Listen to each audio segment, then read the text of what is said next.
나는 이제 무삭제 보고 왔는데 이게 무슨 소리냐. 구독해주세요. 무삭제 라미네이트 정말 가능한가요?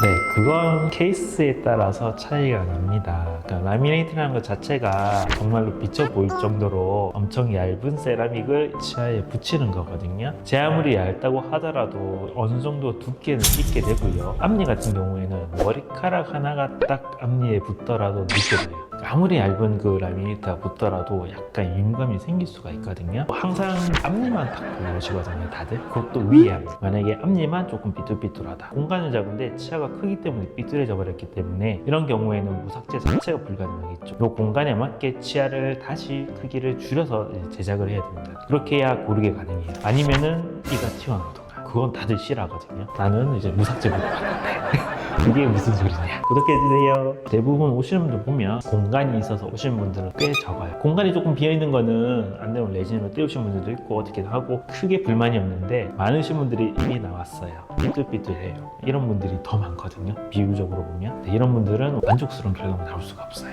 무삭제 가능한 케이스는 어떤 게 있나요?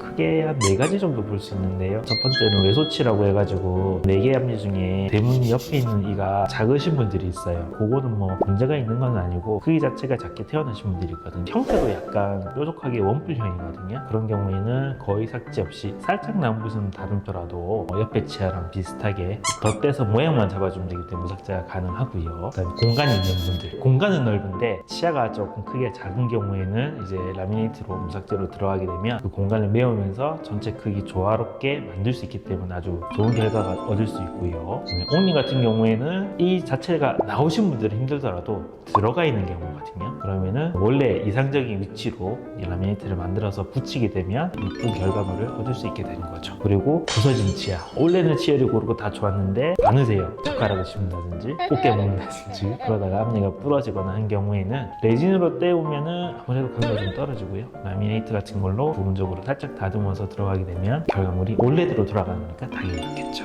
외소치에 입이 나온 사람은 라미네이트를 할 수 있을까요? 결국에는 공간과 치아 크기의 조화거든요. 치아가 작아요. 근데 외소치인데 나왔어요. 그러면은 공간이 굉장히 부족한 경우이기 때문에 이런 경우에는 보철 치료만으로는 해결이 어려울 확률이 높습니다.